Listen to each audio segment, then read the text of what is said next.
ask me. Ask Iliza anything. It's time to ask.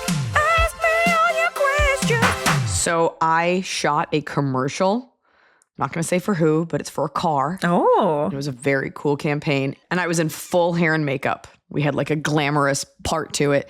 And I raced out at 8 o'clock in Chicago to make the 9:30 flight. And so I took the flight. Yeah, I took the flight in full hair and makeup, which I never do. I never wear makeup when I travel. I felt so beautiful, and a TSA guy winked at me. So that was cool. Oh. And this morning, with this hair and this shirt, I look like I've been kidnapped. And I think the hair could pass for beachy LA. So if hold on, watch, because the shirt is like a porridge gray. Yeah. Doesn't this change it? Yeah, with this shirt, you're right. I wouldn't have thought of it, but it is like, when a beautiful blonde woman gets kidnapped and then crawls out of a crawl space somewhere. Which is every show. Yeah. But now I like woke up with this hair, even though it's kind of matted from all the back combing. Mm. It's like that thing where you're like, maybe my makeup and hair will keep if I just go to sleep. And it's like, the answer is no. Yeah. My hair person, his name was Igor, and he was Russian. He told me the word for glamorous woman in Russian is glamornaya. Glamornaya. Oh. And he was like, you speak Russian with no accent. And I was like, spasiba. And then I was like, Naya. And I was like, so does the suffix of Naya, he's like, it means a woman. Like glamornaya is beautiful girl. Yeah. I don't know what beautiful boy is, glamorous boy. And I was like, so is Stolichnaya a girl? He's like, it's a girl from Stolich. Like, so Naya means woman. Mm. And I thought that was interesting. And I was like, do I go learn Russian now that I've got the basics? You've got all the basics. You know, woman? Glamorous woman is me, glamornaya. Is me. Now you're set. Dos vidanias. Could be a handy language to learn coming up. Yeah. They go to space. They're good for them. And I just got home. I have one day home and now I'm leaving for Texas. So we're on tour. Well, we're doing let's talk Texas because this is one of our timeliest recordings. And you got an important question from a Patreon subscriber, paid member of the Patreon. Subscribe 9. Saying, planning my weekend and I'm searching for cute coffee shops in downtown Dallas. If Iliza or anyone else has any recommendations. And one person gave the recommendation, Merit Coffee. Was that on your list? No, because I never go home. Oh, right. And I certainly do not go to downtown Dallas. It is not near anything that I know. I will find it and look right now. So I didn't answer that. I did see that. Merit Coffee. Are we seeing it in the downtown DFW area? Let's look. The closest thing I have for a coffee recommendation, I don't know when I made this review, is Sun's Coffee, and that is very far west. I must have been coming up from Austin. Yeah. There's a bunch of Merit Coffees. Oh. I'm looking at the one downtown. Let's see here. Looks cute. Okay. Would I go to it? Maybe. It's got a big garage door. We always like that. I'll have to do my research. My dad said that there's a place called Kimsey's, but I think that that's like very far north. This is a massive city, folks. Yeah. So shout out to Terry, Tary. It is a Kazakh coffee shop bakery in Chicago. And I'd never even thought of that culture. You go in, everybody is Central Asian looking. Mm-hmm. They're all from Kazakhstan. And they had this thing called irimshik, which is like a brown cottage cheese. And they put in a lot of stuff and lots of like sweet yogurts. It was cool. That's fun. You can get a latte anywhere. It was fun. Should have made a video. I forgot. I'll be honest. So you don't have any spots that you know you're visiting in Dallas yet? No, folks. I hope you're coming out to the Dallas show. Hope you're coming out to the Austin show. I am taking Sierra. We're flying to Austin. Going to hang out with Michelle and Grace, do the show, drive to Dallas, meet somewhere in the Metroplex, get picked up by my parents, and go to their new house, which is out in the middle, not of nowhere, but it's out there. Do these two shows, spend a little QT. Yeah. Because that's what parents are supposed to do with their kids. Make sure they spend that QT. Yeah. Yeah, that'll be nice. Okay. And you leave when they hear this, you're in Texas. I leave the second we finish recording this podcast. I gotta get to Burbank. All right, let's get into it. And we actually have a kind of PSA from one of our listeners. And, I think it's nice. I think it's nice to hear from not us, which is, I would love to hear it. y'all, with all the love in the world, some of you need to hear this, especially after listening to the most recent episode. You are too old and educated to be saying stupid shit like, I'm a people pleaser. Who is benefiting from that? The people you're starting to have weird grudges against that know nothing about you? You, the people in your life who have to listen to you complain about it? You're not pleasing anyone. And on your deathbed, you'll never think, I am so glad I never stood up for myself because none of the people who haven't thought about me in 40 years were mildly inconvenienced by me saying what I thought. Your family and friends don't appreciate it. Men don't find it attractive. It's not beneficial in the workplace. Have a fucking opinion and stop apologizing for existing. The people pleaser thing is like a thread. It is an archetype, and it is something that we hear a lot. I don't know. I think that's something people's mothers teach them, like, don't rock the boat. It feels good to make people feel good, but eventually it becomes like, does it feel good at the expense of you feeling good? And that's what we always try to talk about here. Who is the person that said that? That is someone named Kitty in the Do we make Patreon. Kitty a co-host? Kitty Corner. Yeah. Look, I think it's one thing to hear something from us over and over again, especially because you are the opposite of that archetype. Like, I think that's why people come to you with their people pleasing questions. But I think hearing from another person sometimes is just, listen to Kitty, if not Iliza. You can take what you need from everyone, because not everybody, like, the way I live is not always good for me. Yeah. And part of being on this planet is learning and growing. And I think as women, we so badly, or just as humans, want to find someone to be like, I love everything that they do. Like, I want to look to them. I think it's very human to want to look to someone who can unlock everything for you. And speaking of that, I have been going through something. And a friend of mine was like, you need to read All Fours, a book by Miranda July. And I was like, in such a weird, vulnerable place. I was like, you actually did it? I've never read a book that someone told me to read other than my mom. And it's like historical fiction, because she reads a lot. And so, but I was in such a weird place and we were having such a vulnerable conversation. So I was like, I'll do it at the airport. So at 6:30, I went to a Hudson News. I bought a copy and I devoured it in like 72 hours. And it actually is so fun to be like, I have to go back to my book, like reading, like sneaking pages of it. So now, and whatever book you pick up next will not feel as good as that, because that doesn't have all the people and characters. But the first 75% of that book, I was like, this woman is my religion. Like, she gets it. I'm on the plane. I'm crying. I'm highlighting. I'm underlining. And then about 75% of the way through, I was like, oh, we are nothing alike. I kind of don't like her. I hate this so much. So my point is, just when you think you found something that's going to be your answer to everything, it turns out she was making a really big deal about having sex with women the whole time, and she could have just been doing that from the start. Okay. But it is, especially if you are in your 40s, All Fours sounds like it's like some kind of like S&M book or something. It's not. Because I was like, oh, I guess my friend and I can have the same experience. Highly recommend. Okay. All right. Yeah. So take what you need from where you find it. It's a bastardization of the Teddy Roosevelt quote, do what you can with what you have where you are. Take what you need, where you find it. Set it down. That's why people who are annoying study all religions. Like, take whatever makes you feel best. Yeah. Hi, Liza and Emily. And furry friends, including Scott. He is furry. I'll get right to it. My dad and stepmom have been together for 25 years. He has had 2 strokes in the past 18 months and is now in declining health, and she wants to leave him and not be responsible for him anymore. Ooh. God, after 25 years. They live in Florida and I live in Minnesota. He has no other family close by as they move there full time for the weather. I see him about 3 times a year, but we are very close, talking on the phone almost every day. They are not technically married. I've just always considered her a stepmom. They got together when I was 14. My dad is sad. His feelings are hurt, and I think he's scared for what the future holds for him, living by himself at 77 years old. He's lived in Florida for about 11 years, enjoys the weather and his golf community and friends, and doesn't want to leave. He has started having panic attacks since his second stroke, which is also around the same time she decided she wanted to move to St. Louis to be closer to her family and away from him. It's a great city.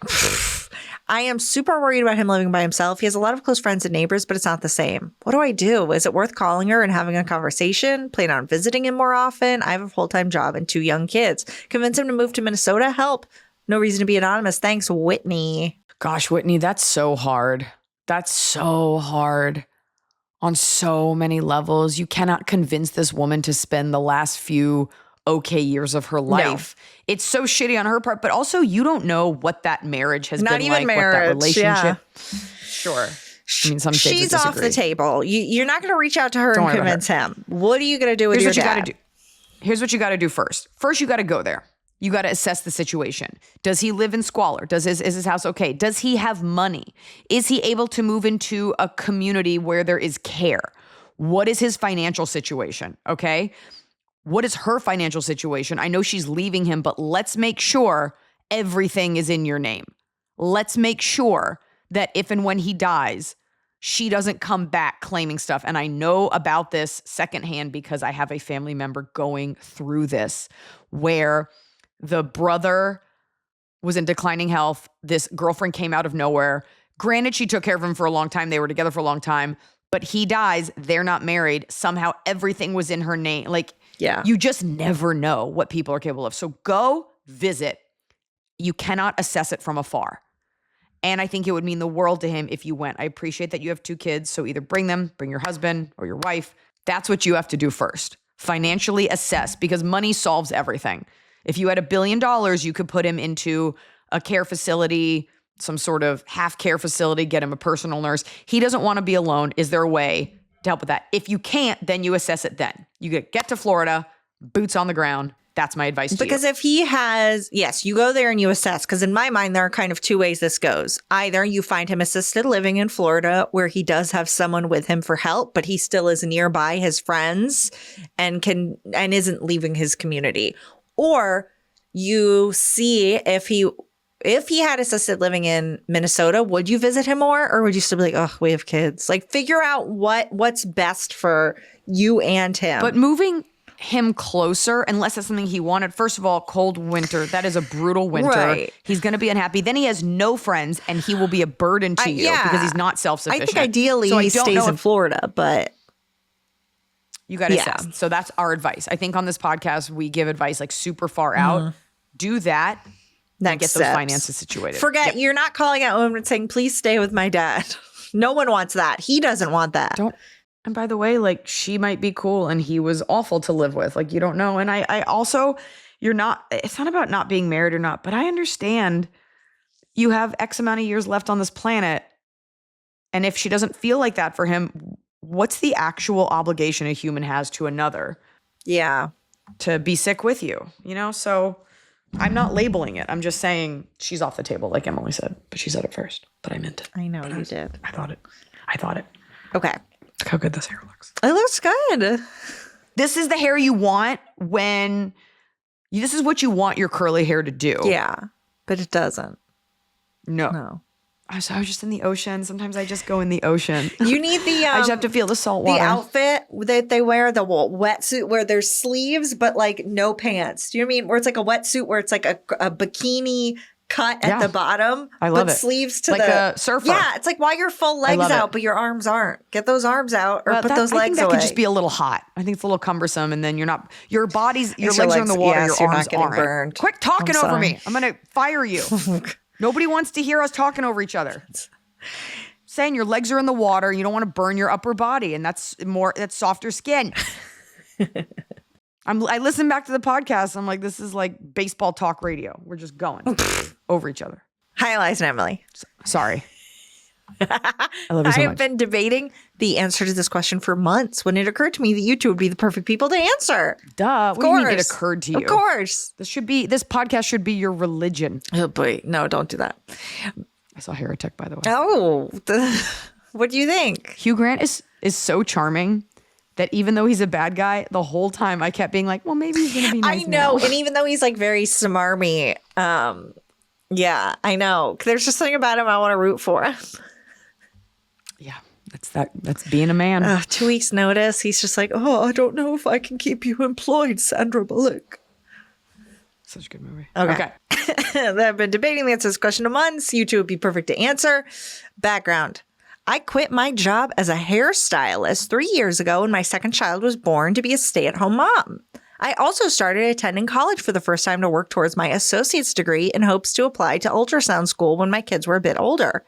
At the time, my husband made really good money. I had a 4.0, the kids were thriving, everything was great. We were in zero rush for me to go back to work. That all changed in an instant.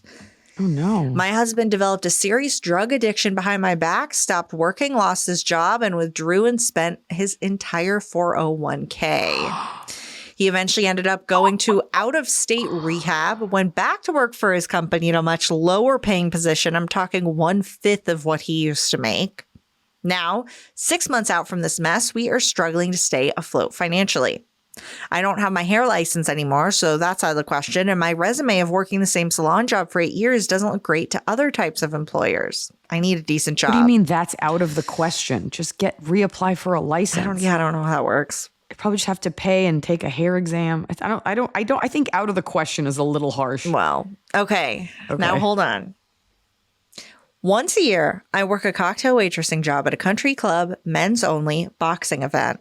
It requires me to dress way out of my comfort zone in a bodysuit and knee-high boots and hang out with and serve drinks to a group of wealthy men in their section of the event to make upwards of $700 in 3 hours.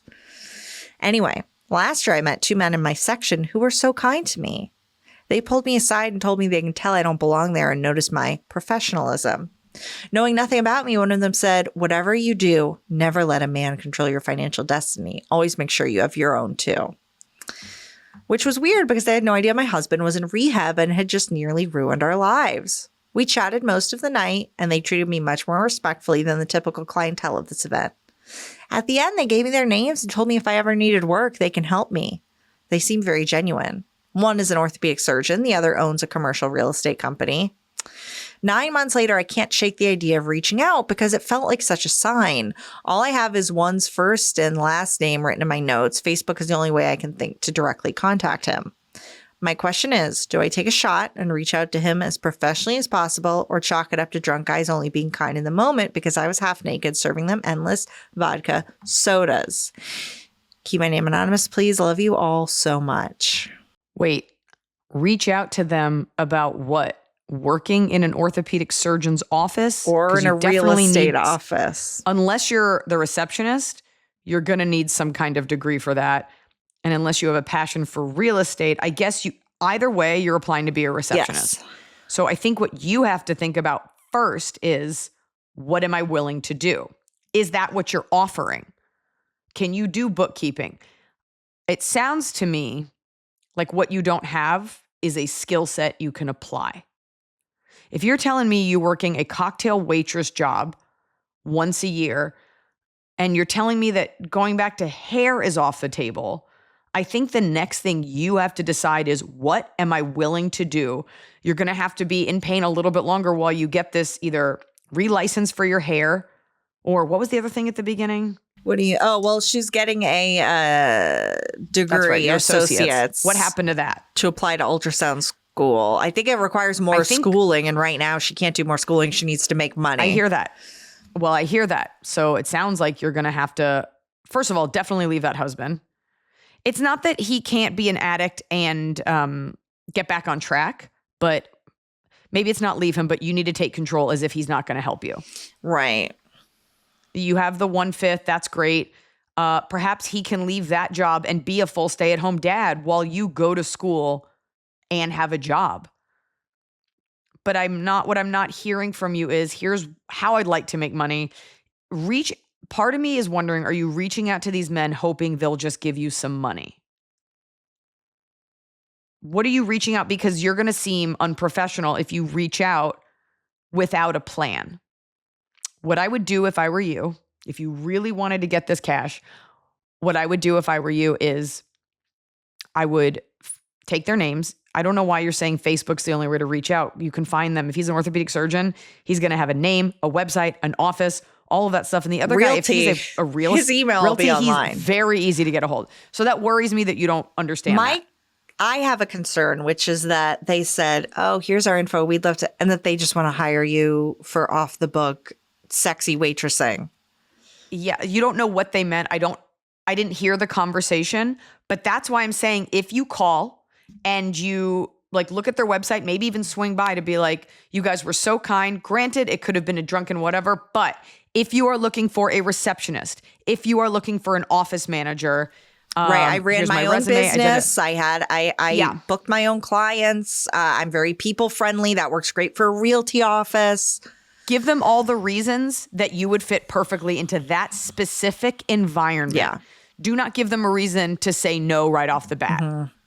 Because you want to get him thinking like, but these our are office not, manager just it's left. been too long. These are not your salvation unless you're doing the waitressing gig again this year and you happen upon them. But I would also reach out who booked you for this waitressing gig, because maybe they have other one-off events. You could work booths. You could work like Red Bull. You could, where you hand samples out, or this kind of hospitality. Here's what it is. You're floating right now. You are in a little bit of shock. And so what you need to hear from us is, here's how you put one foot in front of the other. It's time to go to work. Right. And the husband part we can deal with later. At least he's still back working, and I hope that he never falls back into his addiction or whatever. But you got to kick it into high gear. And it is funny to be like, never let a man control your finances. And it's like, can I have that $6 you just shoved into my sweaty boot? Yeah, two drunk guys. What do you want to do? What's your next step? How are you going to fucking bite the bullet and get to that? But they're right. You should, you want to make your own money. You can't rely on this guy. Even if he rebuilds your trust, you want to have your own money. So this is tough. Maybe it's getting that hair. How hard could it be to get that hair license back? And whatever it would cost, it will pay for itself. Right. If you still have those clients. I think it's hard when you're out of the workforce, to get back into it. And you know what? Nobody cares about an 8-year. I took time off to raise my children. That is a totally valid. It's not like you took time off to go to out-of-state rehab and now can I handle your money? I took time off to raise my children. Here's an examples of how I've cut hair before. I can do it again. No one's going to be like, oh, a mother. I don't know if you can. Yeah, well. All right. We have another email titled Love or Decent Life. Hi, Iliza, Emily, and the crew. I've been a listener for a long time, and I finally have a question for you. Here it goes. You can call me Anna. Finally, a name. You guys got to give us fake names. Name, but yeah. I know. I said a fake name. Nobody wants to hear anonymous. So the name's got to be I sound so angry. The name's got to be at the beginning so that we can visualize someone named Anna. I am a 36-year-old scientist working in the U.S., and I am at a huge crossroads. Good luck. My visa is expiring soon, and with the current political climate, it's becoming harder to see a stable future here. Honestly, the hostility toward immigrants makes me question whether I even want to stay. Here's the catch. I have an amazing American boyfriend who I live with and truly believe is my soulmate. The thought of asking him to uproot his whole life feels unfair, but I may not have another choice. Do I fight to stay in a country that feels increasingly unwelcoming, or do I leave and risk our relationship? Thank you so much for making me laugh during my often extremely boring experience. Now, I will say this, Iliza, based on this person's name, if I had to guess, they are white. So that doesn't... Give me the name. Just give me the name. That's context. That's okay. For fuck's sake. Okay, let's say that they're probably white. They're probably white and they're probably Eastern European. We'll leave it at that. So in terms of hatred against immigrants, yes, it's real, but we might be in a slightly different position than...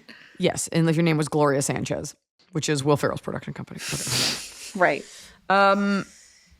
Okay, so love or life? Does she ask her boyfriend to uproot? Does she move back? Does she try to stay here on another visa? She's a scientist? Okay, here's the thing. Like a lot of our listeners, you are planning for something that hasn't happened yet. I think you need to take this one step at a time, okay? I don't see, and I could be ignorant to this, I don't see a lot of, we'll call you Eastern European scientists getting kicked out by ICE. I understand you're blanketing the hostility toward immigrants. I think when you get granular with it, I think the average person does not feel that way. And I think the average person especially welcomes people that work in your field. I wouldn't sensationalize it. And I wouldn't plan for this yet. Are you able to obtain another visa and continue your work? Are you able to keep doing this? Is that even in the realm of possibility? Do you want to? Yeah. Do you want to be here? Or have you had, am I wrong? And you've had so many horrible experiences that it has marred your time here as a scientist. Like, what do you want? Is the only thing you're like, I miss and love my home country, but my boyfriend lives here and I don't want to ask him to move. Like, is that all that's keeping you in America as your boyfriend? I think you have a conversation with him. But I also think like you're here for the opportunity that you could not get in your home country. And it sounds like you still have that opportunity. Nothing. And by the way, think of all the things that made you leave your home country. Yeah. Nothing is ever going to be ideal. I'm an American born citizen and Jewish, and I still feel uncomfortable here, but where are you going to go? You know? So I think you're biting off a little bit more than you can chew. Think about your plan. What do you want to accomplish? Can you do it there? Would you move home if you could do it there? You probably can't do your science there. I just think you need to really look at these variables, you know? But if it came down to it and it was like, you have to choose, I would pick the job if you could still do your job. And I know because he'll either follow you or he's not the guy for you. Yeah. Think of all the women. There should be a conversation in general, because what happens in 10 years? Yeah, like, were you always planning on staying in America for the rest of your life? Yeah, what were you planning? And also, like, you're just factoring in so many, you're thinking about so many versions of the future, talking to us before you've talked to him. I always cringe at the girls that are like, there's actually a very big Instagram story where a girl like is in love with a guy, and it's like about like, we leave our places, we move to Texas, we sell everything, and then he breaks up with her. And I'm like, yeah. As a girlfriend, moving anywhere for a boyfriend, to me, it's such a risky move. And it always gives me the ick. Like, my boyfriend, that's not your husband.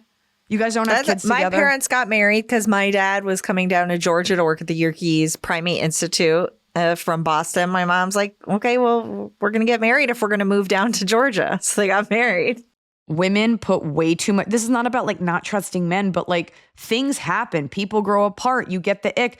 All these women, like, and this is not what you're doing, but just in general, like, move around for my boyfriend. It's not a real status. It's not on paper. It's not legally binding. It's just feelings you have for someone, and maybe it'll grow into something. It's not that it shouldn't be respected, but women uprooting their lives, usually because they have no direction. They're like, I'll just go with him. And when he's ready, he'll marry me.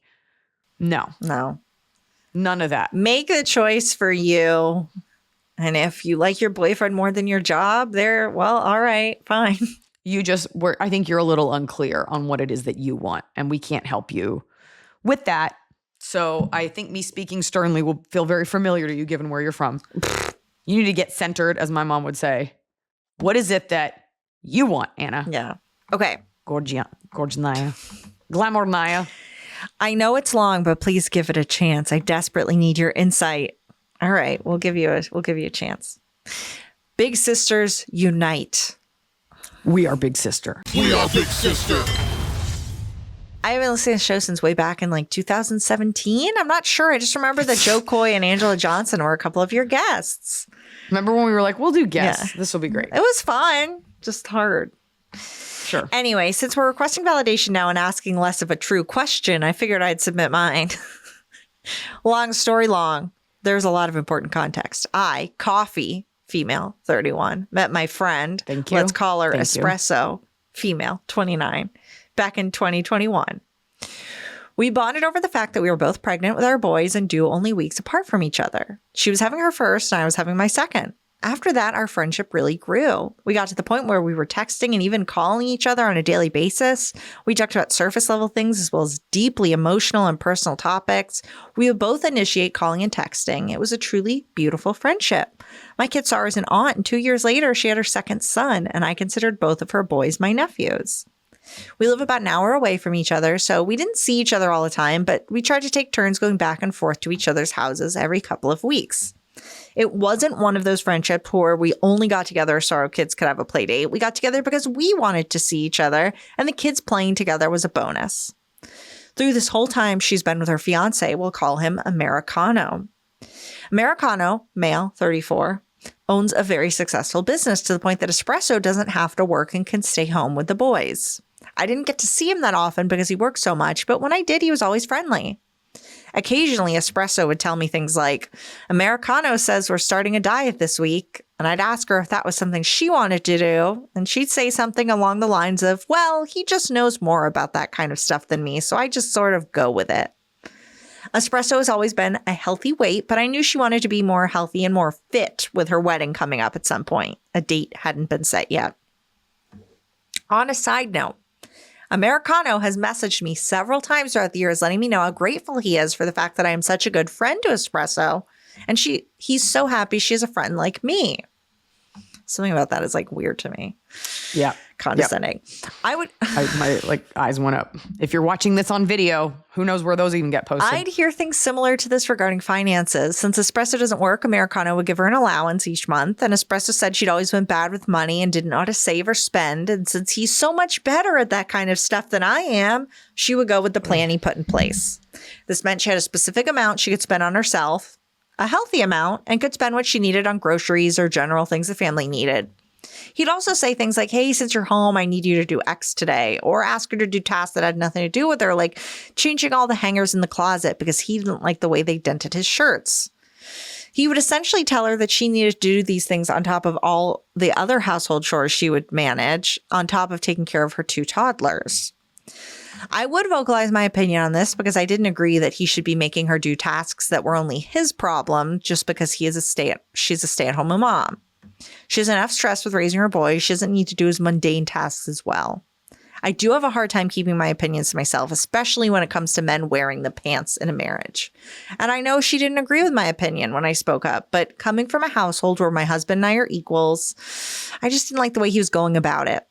I do work full-time as well, but I could still never imagine asking my partner to do extra stuff for me just because I needed to give them something else to do. I think that's an interesting piece. He needed to control her, not give her something to do. Yeah. I'll be like, I'll buy your hangers, but you got to put your clothes away. At the end of 2024, we really got going on the thoughts of their wedding and date. She made sure the date they chose worked for me before making it official. Within a couple of weeks, she gave me a Will You Be My Bridesmaid basket, including a very sweet note about how much our friendship means to her. I obviously said yes. She chose her childhood best friend as her maid of honor. You're her only friend. Okay, you're one of 2 friends. And I totally supported and understood that. Now for the juice. Back in January of this year, Espresso called me one night, very emotional. She said her maid of honor told her she had a lot going on with her family and other issues that made it too difficult to follow through with the maid of honor responsibilities. Now, our question asker claims this was valid and understandable due to the nature of what she was going through, so that this friend was going through something.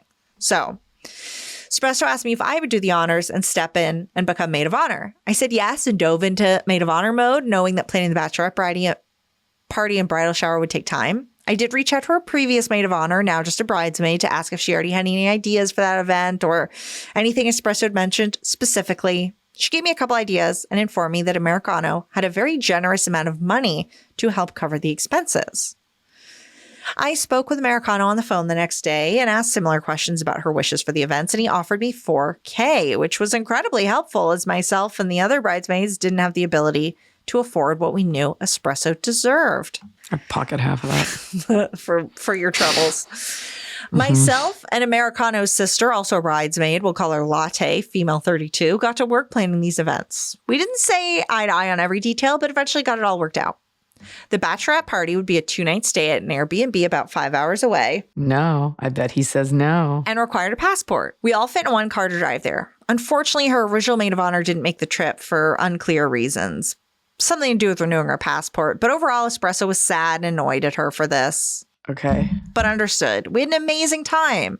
I made sure we used money Americano had given us in responsible yet enjoyable ways. Got a good deal on the Airbnb, didn't go crazy on souvenirs, but truly enjoyed our meals and key activities.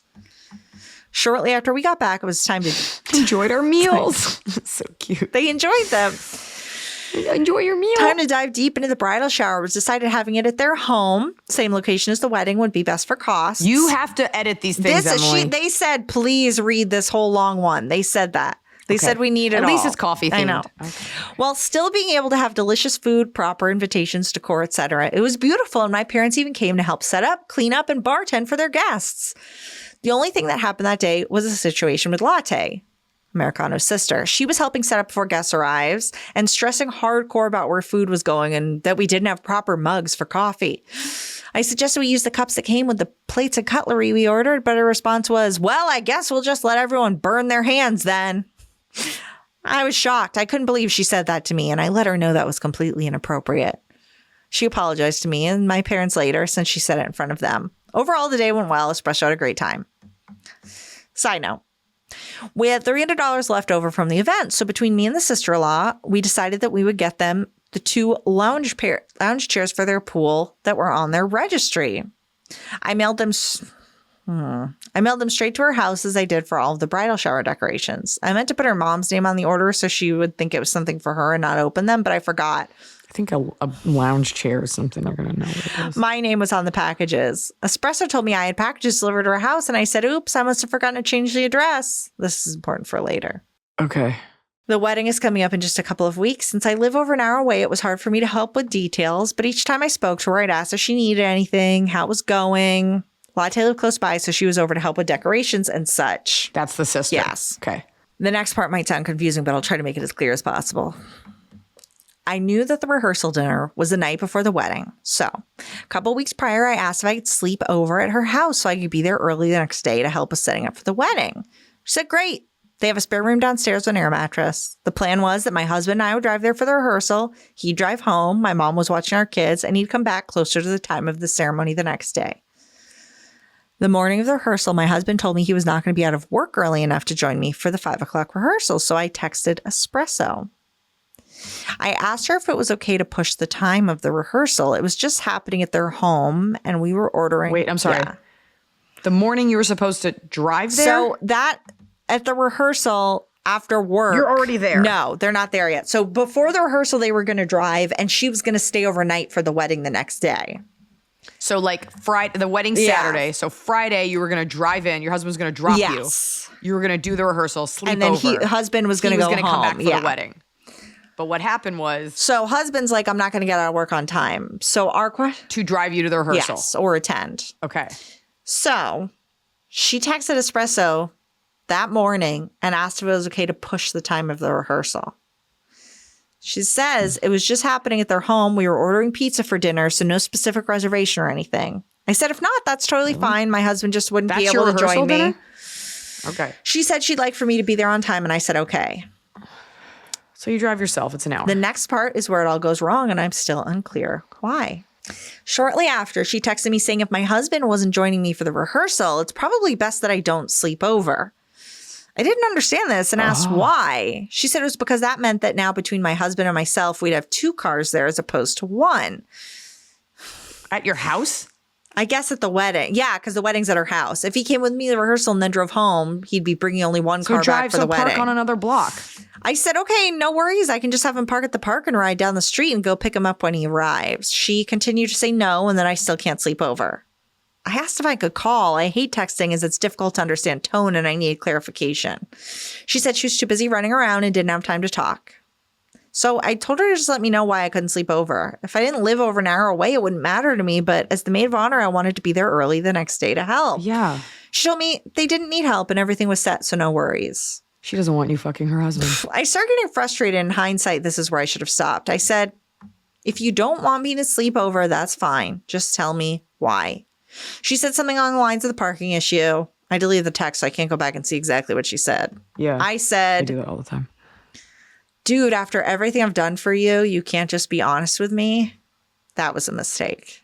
She said, are you fucking kidding me? I can't believe you just said that to me. That's it. You're done. Do not show up to the rehearsal and do not show up to my wedding. I don't want you there. I don't want to see you. And don't worry, I'll ship you your fucking packages. I was in so much shock I was shaking. I immediately tried to call her with no answer. She answered after several tries, and I started with, whoa, hold on, let me explain. And she said something along the lines of, stop yelling at me. I don't want to talk to you. Do not call me back, and hung up. I tried to call Americano because I needed him to know I was sorry for upsetting her, and I needed to clarify things with Espresso. When he answered the phone, all he said to me was, are you kidding me, Coffee? Espresso just ran into the room crying. Do not call me back. Fuck you. And hung up. Jesus. I have never been told fuck you by another person, let alone my friend's husband. Oh, how out of bounds. Now I'm hysterical, crying so hard I didn't know what I did. I obviously pissed her off with what I said, but to this extent, I was so confused and hurt. I was trying to get my kids ready for school. Thank God my husband was there to help them. Last option I had was calling Latte. She was just as shocked and confused as I was. Explained maybe Espresso's sudden reaction was due to stress about her backyard wedding. They undertook more than they could handle. She couldn't believe her brother said that to me and apologized on his behalf. She even said, I don't know why she was giving you so much grief about parking. They're having all their guests park in the school parking lot next door. I said, well, then what the fuck? What was the deal about my husband and I having 2 cars? She said she was going to their house shortly to help set up and would call me back later. Latte finally called me 2 hours later and said that Espresso was holding firm on her decision to not have me there. She didn't give her a good reason, but it seemed like she was also upset about a number of things. Latte told me Espresso said she talked to me after the wedding. I said, if she waits until after the wedding, our friendship is over. No, that's a weird thing to say. The last thing I did. It's like, why do you want to go anyway? Okay. Why I texted Espresso, letting her know I was sorry for upsetting her, and I truly wish she had the best wedding day. Don't worry about this shipping the packages. They're your wedding gift. Oh. This was back in July. I never heard from Espresso or anyone else after that. She blocked me from all social media, yet stayed friends with my husband and my mom. Her mom unfriended me as well as Latte about a month later. Her husband rarely goes on Facebook, so we're still friends. I noticed Espresso popped up as one of my recommended friends, so I realized she unblocked me for some reason, but that's it. I don't know what I did wrong. I know people say they have some sort of inkling in the back of their head, but I don't. I've exhausted all ideas. Nothing makes sense. The fact that we lost our friendship over something as stupid as travel plans is beyond me. Sometimes my husband and I daydream about what we would do or say if Espresso or Americano reached out to us, but the thought of it makes me sad and sick. 4 years of friendship down the drain. I'm mad, confused, hurt, angry. I'm most of all sad. I don't have a lot of close friends, but she was 1 in a million, and I will never know what I did, and that part hurts me the most. Anyway, thanks for reading. I truly am curious about your insight to it all. I can't wait to see you live and meet you in November in Massachusetts. P.S. I bought a stupid bridesmaid's dress I can't return or do anything with. And my mom and mother-in-law keep telling me I need to send her a random Venmo request for the cost of it. I said absolutely not, LOL. Yeah, that's really funny. Oh. What do we do with this? You know, I wonder if you go back, because now I'm thinking back about all the things that Espresso, that the husband, that she said about him. Like, I'm just not really good with that kind of stuff. She doesn't sound like a woman who really has her own mind. I'm kind of grasping at straws here, but all I have is the context that you've provided. And you provided that context because you thought that these were ancillary details that were worth mentioning, that are sort of buttressing like a ghost argument that you're creating. So what we know about this woman is that her husband decides everything. And there's nothing wrong with being a housewife and letting your husband take control if that is truly what brings you joy. Yeah. That's okay. She's taking care of the kids. Totally and you know what? Maybe you're not good. Like, maybe he does want to do a diet. I wish we had more to that. I thought you were going to be like, he was like controlling her, but he seems like the kind of guy that wants to have everything his way. And if she's okay with that, okay. I wonder if he said there's something about you. Because for her to not want you there unless your husband is there makes me wonder if she picked up on something. I wonder if this was the straw that broke the camel's back in terms of, you guys are great friends. I wonder if you've been making little I think she feels, it sounds like she was really stressed that she was doing this wedding in her backyard on a budget. And you're like, oh, the rehearsal dinner is so chill. We can just push the time back for my husband, right? I wonder if that hit her wrong and just opened this floodgate. I wonder if there's that. I also wonder if maybe you have not been, I'm just putting this, the perfect bridesmaid. We don't have any context for the way you handle stuff, how you are in a situation. Are you controlling? You may not have, it may have been too much for her. Texting her after all I've done for you. And you used, I will say, this struck me. So her husband, Americano, gave you a budget for these events and you used the leftover funds to buy their wedding gift. That was his money. Is that what they said? They had $300 left over after the bridal shower and the bachelorette party, and she used it to buy the loungers and ship them to their house. Now, granted, he doesn't know it. However, what Emily's picking up on is like, that's kind of shitty. And so we're wondering if other shitty things had seeped in and the husband maybe pointed it out. The husband who we don't like for no reason. Yeah. And it could have been conflicting. And then when you're like, I just want to come, I just want to, here's what I feel like we were on your side and now I'm like turning to the friend side. Because anytime a caller, a guest, one of our guests, a listener writes in, we're automatically on your side. But here I am, I'm doing this wedding at my house. And my friend who maybe is a little self-important. Wants to stay at my house so her commute is easier. I want to stay at your house. I want you to push something back because of my husband. I want to park my car in your space that maybe you wanted to reserve for another relative or just not have there. I understand something where like, it's not a big deal, but you're like, it's actually just too much. Yeah. And then you saying after all I'd done for you, she was just like, I'm done. Her reaction is ridiculous. Your statement was ridiculous. Yes. Her reaction is disproportionate to everything else as we understand it in this context. It is possible that you are not the friend to her that you believe yourself to be. Or that her perception of your friendship is different. Yeah. And as far as your bridesmaid's dress, probably wasn't more than $300. So I guess it's a net zero since you didn't pay for those chairs. How did I miss that, Emily? It just really struck me because I was trying to pick up, okay, what could they be about? I assumed that Americano was going to blow up about something. So I was like, what's he going to blow up about? What's he going to blow up about? I wonder if there were just differences in etiquette, differences in understanding. And she just is so stressed and over it. And he seems pretty rigid. Yeah. Like he seems like he runs the house. He's got the thing. And it could have just been like, no, I don't want her parking there. Because then where am I going to put my ice sculptures of myself? I think it's worth looking back. It's going to be hard to reflect on this, but like, is it possible that the relationship was not what you thought it was? Yeah. But now she owes you. I mean, she doesn't owe you anything. You're not going to get you're not going to get any closure out of this. You were owed closure. It's shitty that she just said, fuck you, don't come to my wedding. Never mind. That's insane. That's so weird. That's insane. You're not in the wrong. Like, I'm so sorry. Like, but I don't think you're not going to get answers and it's over. It sounded like the perfect storm of stress. Yeah. You may be overstepping her. We've all blown up. I'm trying to think if I screamed at my wedding. I don't remember you get screaming. You might have had hushed tones. I think I yelled at my mom. Well. She was like not being cool. Yeah. So this might just kind of be something where like she doesn't have the energy to be like, here are the 15 tiny paper cuts. And it sucks to be rejected like that. Yeah.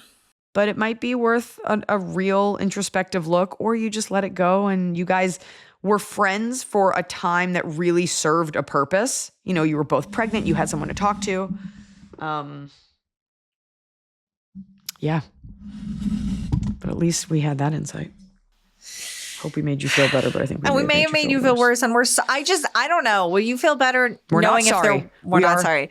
Big sister. Would you feel better knowing that there was a reason? You know what I mean? And she didn't just flip out. Like, either way, you're not changing her mind right now. She's going to need to come to that on her own. Yeah. Are you going to feel better if she's like, yeah, here are the 10 things that you did and you didn't see eye to eye with my sister and you were kind of, it was kind of contentious at the bachelor party and you planned these things that I didn't want. Like, and she couldn't say anything because you had done her a favor. The way the story started is definitely not where I saw it. No. So, but this one might be on you, or it might just be slight, like you might be in the middle and it might just be slightly not in your favor and she had just had enough. And sometimes people have just had enough.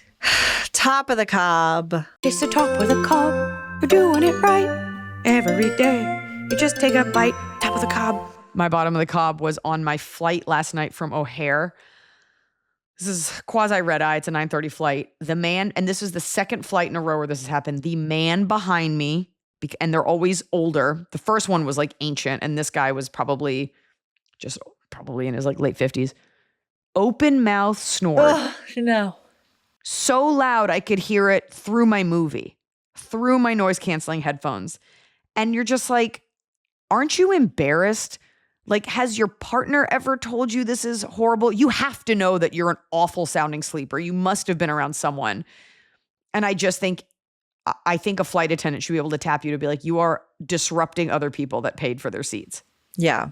It was so loud and there was never like, and then it like reset. I threw a napkin at him and it woke him up and I just like turned around and then he like went right back to bed into his deep slumber. So fuck you. I hope you weren't able to sleep when you got home because you used it all up on that flight. My bottom of the cup is I heard cats screaming outside. And I thought it was one cat and I thought it was an angry cat. So I went out to be like, is that cat okay? Rounded the corner of my home and it was two cats having a secret meeting. An orange one and a tabby one. No, one was laying down and one was sitting up. They saw me and then took off. And the fact that I didn't get a photo to prove that they were having a secret meeting really upsets me because no one believes me. They're like, oh, they were fighting. I'm like, no, they were having a meeting. They were having a meeting. I walked in on it. It was a meeting. Yeah.